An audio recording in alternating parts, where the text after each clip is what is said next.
नमो भगवते वासुदेवाय। साधकों, हम श्रीमद् भगवद गीता के 11वें अध्याय का श्रवण कर रहे हैं, जिसमें भगवान के विराट स्वरूप के बारे में बताया गया है और हम श्लोक संख्या 42 तक श्रवण कर चुके हैं। तो आज की वीडियो में हम श्लोक संख्या 43 और 44 का श्रवण करेंगे। तो अभी 40, 41, 42 में क्या है कि अर्जुन बता रहे हैं श्री कृष्ण को कि भाई आप क्या हैं, मैंने क्या क्या देखा है। पितासि लोकस्य चराचरस्य त्वमस्य पूज्यश्च गुरुर्गरीयान् न त्वत्समोऽस्त्यभ्यधिकः कुतोऽन्यो लोकत्रये प्रतिम प्रभाव है। अब यहाँ क्या कह रहे हैं कि आप तो सारे संसार के पिता हैं, सारे संसार के गुरु। क्यों? क्योंकि ब्रह्मा को भी आपने ही उत्पन्न किया, ब्रह्मा को वेदों का ज्ञान दिया, ब्रह्मा को ही आपने सारे शास्त्रों का ज्ञान दिया। तो कह रहे इसलिए आप क्या हैं, आप तो सबसे बड़े गुरु हैं। तो आइए श्लोक संख्या 43। पितासि लोकस्य चराचरस्य, कह रहे जो ये चर और अचर, ये जो जगत है, इसमें इन चर और अचर जगत के आप क्या हो? पिता। आप पिता हैं। त्वम अस्य, और आप ही इनके पूज्यश्च पूजनीय, गुरुर्गरीयान्, गुरुओं के भी गुरु हैं। आप ही इन सारे जड़ और चेतन जगत के जो गुरु हैं, उनके भी आप गुरु हैं। न त्वत्समो अस्ति, कह रहे त्वत्समो न अस्ति, आपके समान इस संसार में कोई नहीं है। आपके समान इस संसार में, इस ब्रह्मांड में जो असंख्य ब्रह्मांड हैं, इन ब्रह्मांडों में आपके समान कोई नहीं है। अभी अधिक है कुतः, और आपसे अधिक कौन हो सकता है? कह रहे ना आपके बराबर है कोई, और आपसे अधिक भी कोई कैसे हो सकता है? कह रहे अन्य लोकत्रय, इन तीनों लोकों में अपि अप्रतिम प्रभाव, आपसे बढ़कर, कह रहे इन तीनों लोकों में आपसे बढ़कर कोई भी नहीं है। अब अर्जुन भगवान को बता रहे हैं कि भाई आप ही सब कुछ हैं, आप ही आदि हैं, आप ही मध्य हैं, आप ही अंत हैं, और आप ही सबके गुरु हैं, सबके पिता हैं, आपसे बढ़कर कोई भी नहीं है। तो ऐसा श्लोक संख्या 43 में बताया गया है। और देखिए, ब्रह्मा को भी उपदेश किसने दिया? भगवान ने दिया, श्री कृष्ण ने। और अर्जुन को भी कौन उपदेश दे रहे हैं? वही भगवान अवतरित रूप में आए हैं इस धरती पर, और अर्जुन के सखा भी हैं, और उन्हें क्या कर रहे हैं? एक सखा होने के नाते उपदेश दे रहे हैं। लेकिन जब अर्जुन ने उनका वो स्वरूप देख लिया, तो अब अर्जुन ने समझा भाई ये सखा नहीं है, ये तो भगवान हैं, और भगवान इस रूप में आकर मुझे उपदेश दे रहे हैं। तो मैंने पता नहीं कितने पुण्य किए होंगे जो इस तरह से भगवान प्रत्यक्ष रूप में मेरे सखा बनकर मुझे उपदेश दे रहे हैं। तो देखिए, जब कोई भी भक्त अनन्य भाव से भगवान को अपने आप को अर्पित कर देता है, तो भगवान को क्या होता है? उसके समक्ष आकर उसकी मदद करनी पड़ती है। और देखो, आज 23 मई है, 23 मई के दिन एकादशी है, और एकादशी भी कैसे? अपरा एकादशी। कौन सी एकादशी? अपरा एकादशी। जब हम भगवान के अनन्य भक्त हो जाते हैं, तो हमारे ऊपर देखिए किसी भी प्रकार का कोई कष्ट आ जाए, तो भगवान क्या करते हैं? अपने भक्त की रक्षा करते हैं। अपने भक्त की रक्षा करने के लिए दौड़े चले आते हैं, चाहे वह किसी भी रूप में आए। तो हमें भगवान का अवश्य स्मरण करना चाहिए। भगवान ये नहीं कहता कि आप दिन रात ढोल पीटते रहें, भजन कीर्तन करते रहें। हमारे मन में भाव होना चाहिए।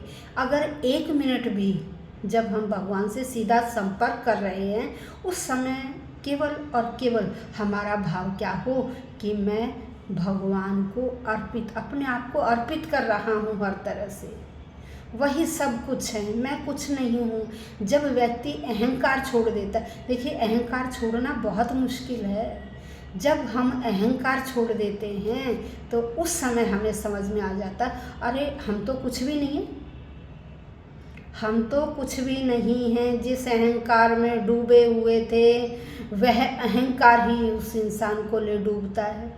इसलिए जो कुछ है भगवान का है, भगवान को अर्पित कीजिए, उसी में खुश रहिए और हर वक्त भगवान का 2 सेकंड निकाल कर उसका नाम अवश्य लीजिए और सच्चे मन से लीजिए। कभी असत्य का सहारा मत लीजिए, हमेशा सच का सहारा लीजिए। तो फिर देखिए कि भगवान हमारी मदद क्यों नहीं करेंगे। परिश्रम करिए, जो हमारा कर्तव्य। भाई अर्जुन का भी कर्तव्य क्या बता रहे हैं भगवान कि आप ये अक्षत्रिय हैं, और अक्षत्रिय का कर्तव्य क्या होता है? अपने बाहुबल का प्रदर्शन करना। तो आप अपने कर्तव्य का पालन कीजिए। हम भी संसार में आए हैं, जो हमारा कर्तव्य बनता है बड़ों के प्रति, छोटों के प्रति, जानवरों के प्रति, पक्षियों के प्रति, इंसान के प्रति, हर जड़ चेतन के प्रति जो भी हमारा कर्तव्य बनता है, हमें अपने कर्तव्य का पालन करना चाहिए। यदि हम अपने कर्तव्य का पालन करेंगे तो क्या होगा? हम भी क्या कहलाएंगे? भगवान के अनन्य भक्त। और भगवान का नाम स्मरण कीजिए, केवल दिखावा मत करिए, अपने अंदरूनी मन से भगवान का नाम अवश्य लीजिए। तो फिर आप देखिए कितने ही कष्ट क्यों ना आ जाएं, आप मेहनत करेंगे, आप सफल ज़रूर होंगे। आप कष्ट आ जाएं आपके ऊपर, भगवान आपकी मदद करेंगे, वो किसी भी रूप में आकर मदद कर सकते हैं। तो अब यहाँ अर्जुन कह रहे भैया आप ही पिता हो, आप ही गुरु, आप ही सब कुछ हो, आप ही सब कुछ हो, आपके सिवाय कुछ नहीं है। क्योंकि गुरु, भाई गुरु परंपरा क्या है? गुरु अपने शिष्य को, फिर शिष्य नेक्स्ट अपने शिष्य बनाता है उनको। इस तरह से गुरु परंपरा ज्ञान का आदान प्रदान नेक्स्ट पीढ़ी तक उस ज्ञान को पहुंचाते। पहले क्या थी? गुरु परंपरा थी। उस समय स्टार्टिंग से गुरु परंपरा चली आ रही है। तो गुरु बिना किसी ईर्ष्या के, बिना किसी लालच के अपने शिष्य को वह शिक्षा देता है जो उसने सीखी है, जो उसने अपने गुरु से सीखी है। तो वह अपने नेक्स्ट जो शिष्य हैं उनको वह शिक्षा देते हैं। इस प्रकार से प्राचीन काल में गुरु शिष्य परंपरा थी। और शिक्षक जो गुरु थे, इसीलिए उन्हें गुरु गुरु गुरु गुरु का अर्थ होता बहुत बड़ा। गुरु और शिक्षक में बहुत अंतर है। गुरु और शिक्षक में बहुत, उस समय क्या था प्राचीन काल में, गुरु फीस नहीं लेते थे, लेकिन जब उनका अध्ययन कंप्लीट हो जाता था तो उस समय बच्चा अपनी इच्छा से गुरु को कुछ दक्षिणा देकर जाता था।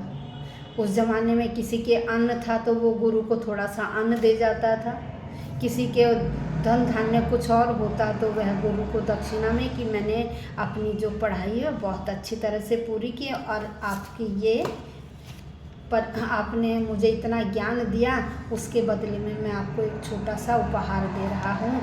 वो क्या था? कोई अन्न दे देता था, कोई सोना दे देता, कोई चांद, जो भी किसी के पास होता। किसी के पास यदि कुछ नहीं होता, वो केवल खाली मुट्ठी ही गुरु के हाथ पर रख देते थे और गुरु को उसमें भी बहुत संतुष्टि होती थी। आज का जो शिक्षक है और प्राचीन काल का जो गुरु परंपरा थी उसमें बहुत अंतर है। तो इस तरह से जो गुरु थे वो भी कृष्ण का ही प्रतिनिधि थे। भाई उन्होंने पहले अपने गुरुओं से सीखा, फिर उस ज्ञान को आगे बढ़ाया। इस तरह से जो शिक्षक गुरु, आज भी जो शिक्षक भी हैं वह भी उस कृष्ण का ही प्रतिनिधि हैं। उस ज़माने में गुरु थे, आज क्या है? शिक्षक हैं। तो आज के शिक्षक भी क्या हैं? कृष्ण के प्रतिनिधि ही हैं जो ज्ञान को आगे बढ़ा रहे हैं। अब ज़माना बदल गया तो ज़माने के अनुसार हर चीज़ चलती है। भाई हर चीज़ ज़माने के अनुसार चलती है और ज़माने के अनुसार चलना भी चाहिए। नहीं तो व्यक्ति क्या होता है, पिछड़ जाता है। इसलिए ज़माने के साथ हमें आगे से आगे बढ़ना चाहिए। अब सभी देवी देवता अर्जुन सभी क्या कर रहे हैं, भगवान को बार बार नमस्कार कर रहे हैं।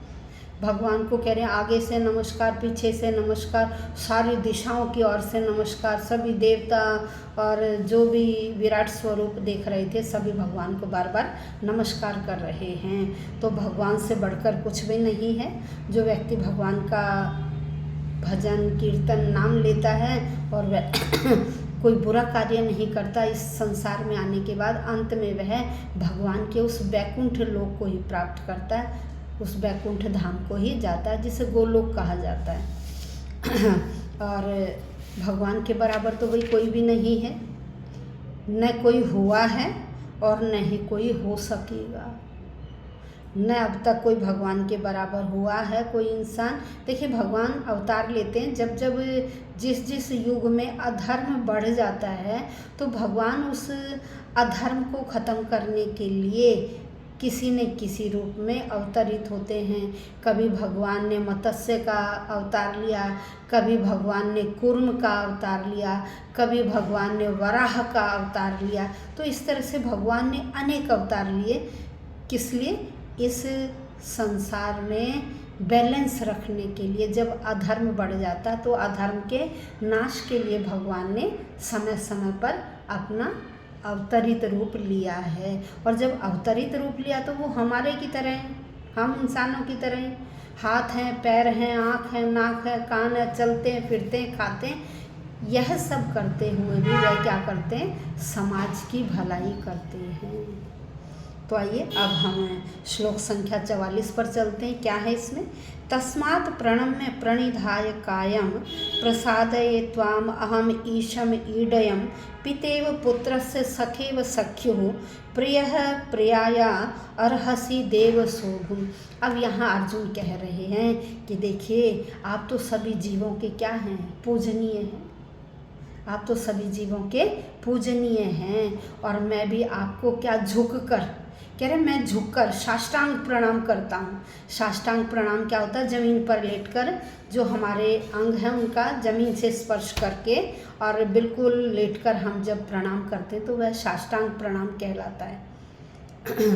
तो कह रहे मैं साष्टांग आपको प्रणाम करता हूँ ज़मीन पर लेटकर, और आप सबके पूजनीय हैं। इसलिए मैं आपसे क्या करता हूँ, आपसे दया की याचना करता हूँ, मैं कृपा की याचना करता हूँ। कि देखो जैसे पिता है ना, अगर पुत्र ढीठपना करता है तो पिता क्या करता है, उसको माफ़ कर देता है। ऐसे ही अगर कोई मित्र अपने मित्र से धोखा करता है, धृष्टता करता है, तो मित्र भी क्या करता है परम मित्र होने के नाते वो उसे माफ़ कर देता है। तो कह रहे हैं और जो प्रिय है, अगर उसकी प्रिया कोई गलती कर दे तो प्रियतम क्या करता है, अपनी प्रिया की गलती को माफ़ कर देता है। कह रहे उसी प्रकार से कि जैसे भाई पिता पुत्र की गलती को माफ़ कर देता है, मित्र मित्र की गलती को माफ़ कर देता है, प्रियतम अपनी प्रिया की गलती को माफ़ कर देता है, इसी तरह से मैं आपसे प्रार्थना कर रहा हूँ कि मैंने भी जो जाने अनजाने में आपको जो शब्द कहे हैं या मैंने जो गलतियाँ की हैं आप मुझे माफ़ करें। तो आइए श्लोक शब्दशः अर्थ पर चलते हैं। तस्मात् प्रणम्य, इसीलिए प्रणाम करके, प्रणिधाय कायम, कह रहे शरीर जमीन पर लेटकर साष्टांग प्रणाम कर रहा हूँ। प्रसादे, आप प्रसन्न हो जाओ, आप मेरे ऊपर कृपा कीजिए। त्वाम, आपको, अहम, मैं, ईशम, हे स्वामी, आपको मैं, हे स्वामी, आप क्या ईड्यम, आप संसार के पूजनीय हैं, आप संसार के पूजनीय हैं, मैं आपको साष्टांग प्रणाम करता हूँ।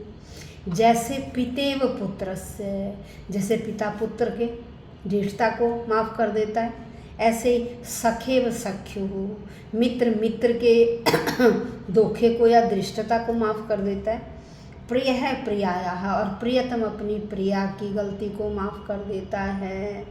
देव सोढुम एव, इसीलिए हे देव, हे महाराज, हे भगवान, आप भी मेरे जो भी मैंने गलतियाँ की हैं, मेरी उन त्रुटियों को क्या करो, माफ़ करो और उन्हें सहन कर लो। अब यहाँ क्या, अभी कृष्ण भगवान का एक भक्त के साथ जो व्यवहार है वही अब यहाँ क्या है। अभी अर्जुन ने देखा भी, उनके विराट स्वरूप को देखने के बाद अर्जुन के मन से वो सखा भाव तो निकल गया, अब यहाँ भक्त भाव आ गया कि मैं भगवान का भक्त हूँ। कि जैसे भगवान का भक्त के साथ संबंध होता है, ऐसे ही मेरा भी कृष्ण के साथ संबंध है। और जैसे भाई कृष्ण का तो क्या है, कृष्ण का तो किसी से पुत्र संबंध है, फिर कृष्ण से किसी का पति रूप में संबंध है, और कृष्ण से किसी का मित्र रूप में संबंध है, किसी का स्वामी रूप में संबंध है। तो भगवान को हर व्यक्ति ने अपने अलग अलग संबंधों से भगवान से अपने रिश्ते बना रखे हैं। लेकिन यहाँ अर्जुन का क्या था, मित्रता का संबंध था। और इसी प्रकार उन्होंने कहा कि जैसे पिता सहन कर लेता है और प्रियतम सहन कर लेता है और मित्र सहन कर लेता है, उसी तरह से आप भी मेरे, जो मैंने आपसे शब्द कहे हैं, आपका यदि मैंने अपमान किया जाने अनजाने में, तो हे भगवान एक भक्त होने के नाते आप मेरी, क्योंकि मैं भक्त हूँ, अब कह रहे कि मैं अब सखा नहीं हूँ, अब मैं आपका भक्त हूँ। एक भक्त और सखा दोनों ही, सखा तो रहेंगे ही रहेंगे, उन्होंने कहा भक्त और सखा होने के नाते आप मेरी गलतियों को क्या करें, माफ़ करें, ऐसा अर्जुन भगवान से कह रहे हैं।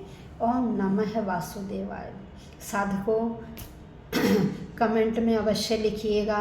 कल भी मैंने आपको कहा था, अरे भगवान का एक नाम, क्या आपसे एक नाम भी नहीं लिया जा सकता? अरे भगवान का नाम अवश्य लीजिए। कमेंट में लिखिए ओम नमो भगवते वासुदेवाय, या ओम कृष्णाय नमः, ओम देवाय नमः, ओम वासुदेवाय नमः, ओम भगवते नमः, ओम शिवाय नमः, ओम हनुमते नमः। कोई भी कमेंट आप लिखिए, इस बहाने भगवान का नाम सुमिरन होगा। और अंत में आपसे यही विनम्र प्रार्थना करती हूँ कि यदि आपने सब्सक्राइब नहीं किया हो तो सब्सक्राइब करें चैनल, और लाइक करें, शेयर करें, और वीडियो को बीच में न छोड़ें, प्रतिदिन सुने, अपने बड़े बूढ़ों को भी सुनाएं और अपने बच्चों को भी। ओम नमो भगवते वासुदेवाय। धन्यवाद।